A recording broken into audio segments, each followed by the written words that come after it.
है राउथ हर्विट्ज। इसमें हमें स्टेबिलिटी और अनस्टेबिलिटी बतानी है। तो दो ऑप्शन होते हैं तुम्हारे पास, या तो ये डायरेक्ट तुम्हें दे देंगे कैरेक्टरिस्टिक इक्वेशन, ठीक है, दे दिया तो वेल एंड गुड, और अगर इन्होंने नहीं दिया तो हमें कैरेक्टरिस्टिक इक्वेशन निकालनी पड़ेगी। और कैरेक्टरिस्टिक इक्वेशन निकालने का क्या फॉर्मूला होता है, 1 plus G S H S is equal to 0। Okay, तो ये कितना हो जाएगा हमारे पास 1 प्लस ये क्या है हमारे पास जी एस, ठीक है, और अगर एच एस कुछ भी नहीं दिया हुआ तो हम क्या कंसिडर करके चलते हैं 1। तो ये कितना हो जाएगा 1 plus 3 divided by S into S plus 1 S plus 2 और एच एस कितना है 1। ओके, प्रॉपर एलसीएम लेना है, S into S plus 1 S plus 2 plus 3 divided by ये जो पूरी टर्म हो जाएगी ये उधर जाके क्या हो जाएगी 0, खत्म। तो इसको अगर तुम सॉल्व करोगे ब्रैकेट्स खोल के तो तुम्हारे पास क्या आ जाएगा S cube plus 3s square plus 2s plus 3 is equal to 0, right. ठीक है, अब इसका तुम्हें क्या लेना है राउथ हर्विट्ज। अब राउथ हर्विट्ज देखो कैसे लोगे इसका। अब कैरेक्टरिस्टिक इक्वेशन क्या आई थी तुम्हारे पास s cube plus 3s square plus 2s plus 3 is equal to 0। अब देखो इसकी स्टेबिलिटी हमें कैसे चेक करनी है। सबसे पहले यहाँ पे जो भी हाईएस्ट ऑर्डर का ये है वो लिख लो एस क्यूब, तो यहाँ पे 0,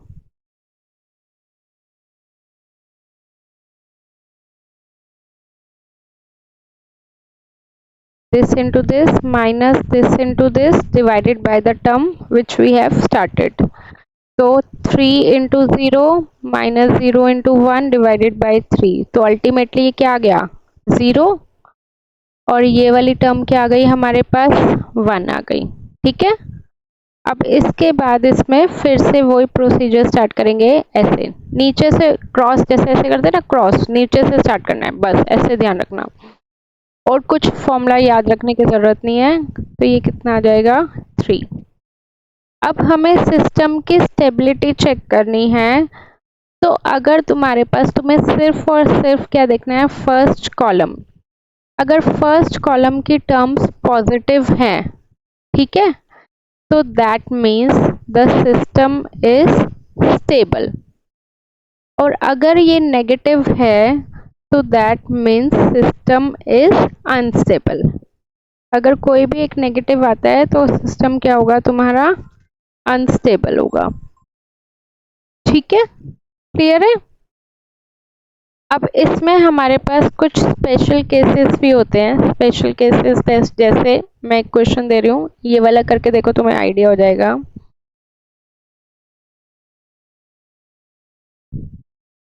जो जैसे मैंने बताया उसको करो राउथ हर्विट्ज से। देखो अब यहाँ पे क्या आ गया 0, तो ये कौन से केस में आ गया, स्पेशल केस में आ गया। अब तुम ये मान लो कि थापर में ऑब्वियसली स्पेशल केस ही देंगे, कोई नॉर्मल केस तो वो देंगे नहीं, राइट।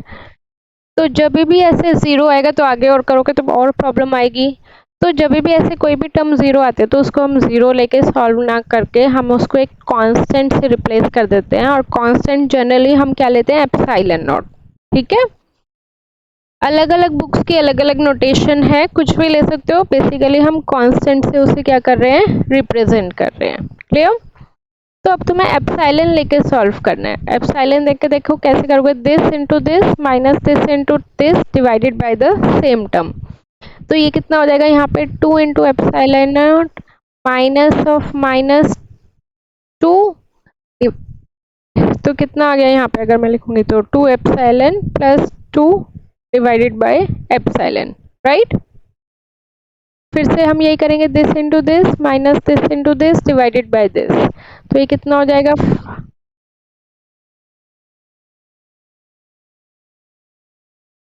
यहाँ पे 0 है, हाँ। तो ये देखो, बट इसको 0 है तो फिर भी ये पूरा आंसर तुम्हें करके देखना है। आधे बच्चे सोचते हैं कि वो तो 0 ही आएगा, जनरली 0 आता है, नहीं, करके देखोगे तो यहाँ पे कितना हो गया, एप्सिलॉन से एप्सिलॉन कट गया, 5 आ गया। ठीक है, अब ये वाला तुम बताओगे मुझे। इसमें देखो क्या आएगा, this into this minus this into this divided by the whole term, तो 2 epsilon plus 2 by epsilon, right, multiplied by the minus 2 minus 5 epsilon, right, divided by 2 epsilon plus 2 divided by epsilon। तो पूरा तुम्हें bracket खोलना पड़ेगा, LCM लेना पड़ेगा, तो नीचे वाला एप्सिलॉन और नीचे वाला ये वाला एप्सिलॉन क्या हो जाएगा, कट जाएगा। तो ब्रैकेट खोलोगे तो कितना आ जाएगा तुम्हारे पास, -4 एप्सिलॉन -4, और एलसीएम लोगे तो एप्सिलॉन का स्क्वायर हो जाएगा -5 एप्सिलॉन स्क्वायर, राइट, और जो नीचे है 2 एप्सिलॉन प्लस 2, ये वाली टर्म 0। और अब ये वाली टर्म बताओ सिमिलरली क्या आएगी। नाउ कि हमें पता है कि if the system is stable तो it should be positive, right, and अगर ये पॉजिटिव होगा then that must be greater than 0 और लेस देन 0, ग्रेटर देन 0। तो जितनी भी ये एप्सिलॉन वाली टर्म्स हैं उसको हमें ग्रेटर देन 0 पुट करके एप्सिलॉन की वैल्यू निकालनी पड़ेगी। ठीक है, लाइक फर्स्ट टर्म आई रही है तुम्हारे पास 2 epsilon plus 2 divided by epsilon greater than 0, right. तो यहाँ से अगर तुम निकालोगे, नहीं नहीं नहीं नहीं नहीं, sorry sorry sorry sorry sorry, वो मैं के अकॉर्डिंग ले गई, सॉरी। इसमें देखो तुम्हारे पास क्या आएगा, एप्सिलॉन हमने कंसिडर करा है, epsilon is a very small positive number. तो अगर बहुत ही छोटा पॉजिटिव नंबर है तो एप्सिलॉन को हम क्या कंसिडर कर रहे हैं, 0।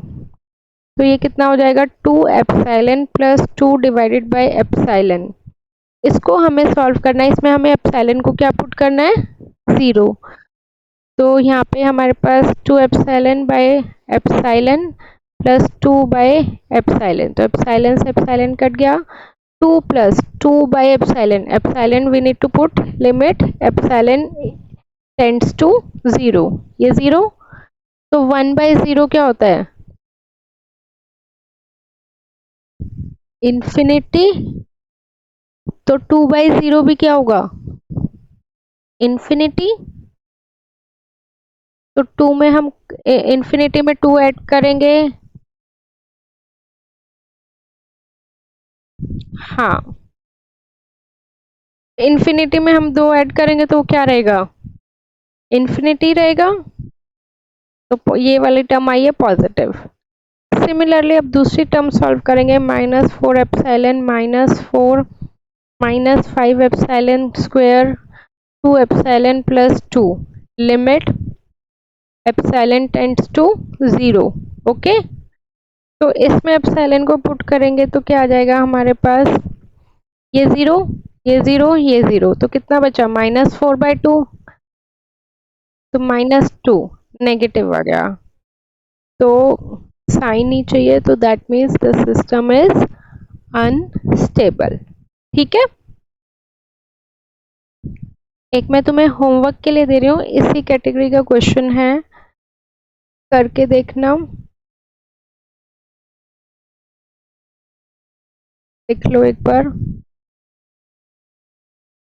इसमें भी सेम प्रोसीजर करना है एप्सिलॉन वाला, फिर तुम्हें देखना है कि क्या आएगा, पॉजिटिव आएगा या नेगेटिव आएगा।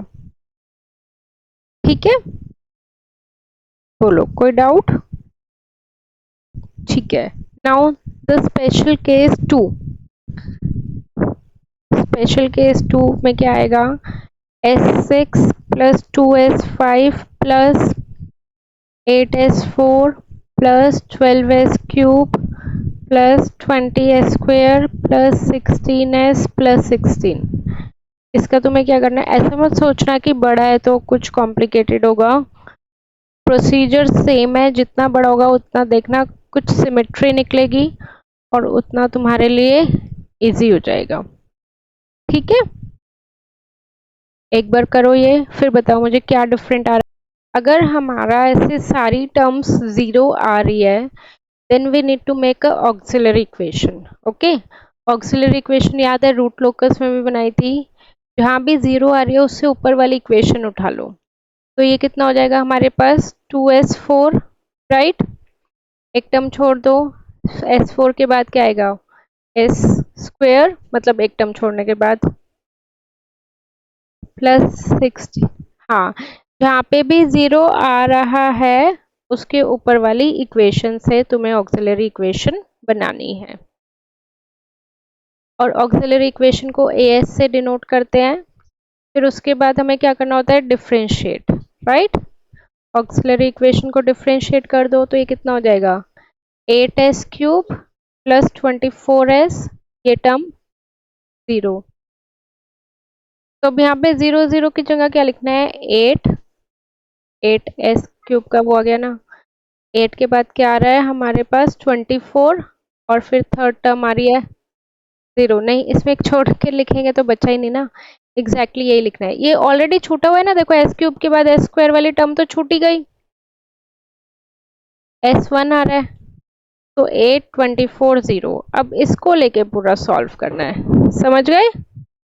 अगर जीरो आ रहा है, लिख लो कहीं पे कि अगर सारी रोज जीरो आ रही है, मतलब एक रो जीरो आ रही है, तो ऑक्सिलरी इक्वेशन निकालते हैं, और ऑक्सिलरी इक्वेशन से जो इक्वेशन आती है वो हम वैल्यू जीरो की जगह पुट करते हैं। ओके, अब आगे तुम फर्दर सॉल्व कर लोगे, मैं तुम्हें जस्ट आंसर बता रही हूँ। तो इसमें देखो ये सारे पॉजिटिव आ रहे, that means the system is stable.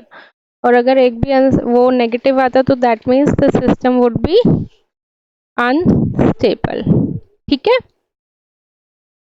Now last category जो बहुत इंपॉर्टेंट है, they generally give it in terms of के, और के की वैल्यू पूछते हैं कि एट व्हाट रेंज फॉर के the system would be stable.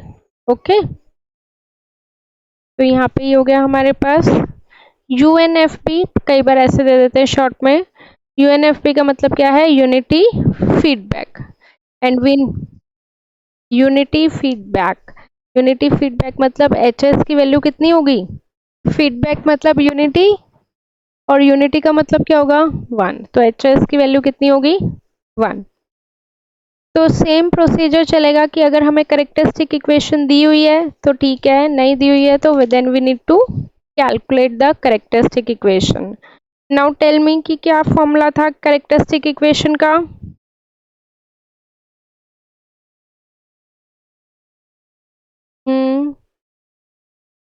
1 + GS is equal to 0। तो 1 पता है, GS दिया हुआ है, s + 13 + 3 s + 7 multiplied by 1 is equal to 0, right. अब यहाँ से सॉल्व करो, एक इसको मैं पूरा सॉल्व करके मैं बता देती हूँ क्या आएगा, वो तुम कर सकते हो। s³ + 10s² + 21 + s की टर्म्स एक साथ रखनी है, और कांस्टेंट हमें एक साथ रखना है। ठीक है। अब इस इक्वेशन का तुम्हें क्या निकालना है, Routh Hurwitz. Got it. This into this minus into this divided by 10। तो 10 into 21 + k minus 13k divided by 10, right. इसको सॉल्व कर लो, 10 + k minus 13k divided by 10, ये कट के कितना आ गया, -3k, राइट। तो यहाँ पे ये कितना आ जाएगा हमारे पास, 10 minus k divided by 10। Now after this we need to calculate the range for the value for k for which the system would be stable. So put this k term greater than 0. Okay, तो 210 -3k divided by 10 greater than, उधर जाके 0 1, अब ये उधर जाके इस तरह से k की value 17. Now can we write it like that k is less than 70. ठीक है, अगेन ये वाली टर्म भी पुट करो, 13k greater than 0, k greater than 0, right. तो k की क्या रेंज आई, 0 to, so that means system is stable only and only if the value of k lies between 0 to 70. और अगर इससे ऊपर नीचे है कुछ, that means the system is unstable.